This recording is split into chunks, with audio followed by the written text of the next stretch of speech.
Streaming live, this is NewsNation Now. Good morning and welcome to NewsNation Now. I'm Alexandra Bush. It is Tuesday, April 27th, and right now you are getting a live look at the skyline over Denver. Look how nice that looks. Here's what you need to know this morning. Happening today, the Centers for Disease Control and Prevention is expected to unveil new guidance on outdoor mask wearing for unvaccinated individuals.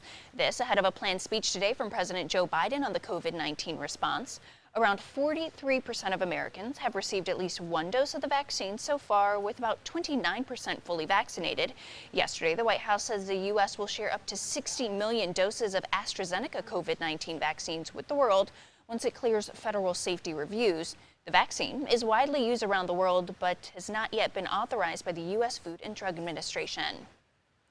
And new this morning, President Joe Biden is set to sign an executive order to increase the minimum wage to $15 an hour for federal contract workers. That amounts to a $4.05 per hour increase for those workers. That's a 37% pay bump.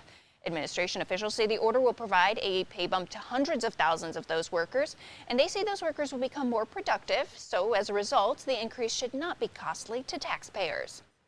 The family of a black man shot and killed by sheriff's deputies in North Carolina last week are demanding more body camera footage be released. Yesterday, they were shown just 20 seconds of video showing deputies shoot 42-year-old Andrew Brown in the back of the head. Brown was attempting to drive away from deputies when they were trying to serve an arrest warrant at his home in Elizabeth City. Attorneys for the family say the shooting amounted to an execution. A state of emergency is in place in Elizabeth City, the mayor said, until further notice.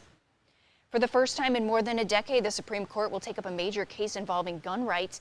At issue, how much protection the Second Amendment provides for carrying a concealed weapon outside of your home. The Supreme Court, which now has a majority of conservative justices, will likely hear the case in the fall. The first numbers from the 2020 census are out, and they show that America's population growth has declined to its slowest rate since the Great Depression. The data also shows some states gaining congressional seats while others lose them. You can see some of the data here on the screen, which could impact the balance of power in Washington. 7 seats will shift among 13 different states.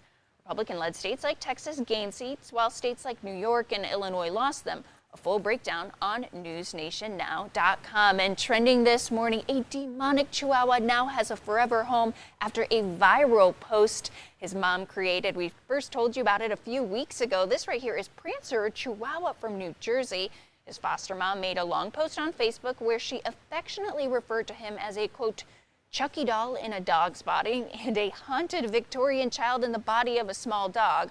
Well, that post caught the eye of a woman from Connecticut who decided to adopt him. I'm very glad Prancer now has a second chance. For now, I'm Alexandra Bush. Thank you so much for watching NewsNation Now. Stay with us throughout the day for breaking news coverage here on our app and website. Plus, be sure to tune in tonight's NewsNation broadcasts.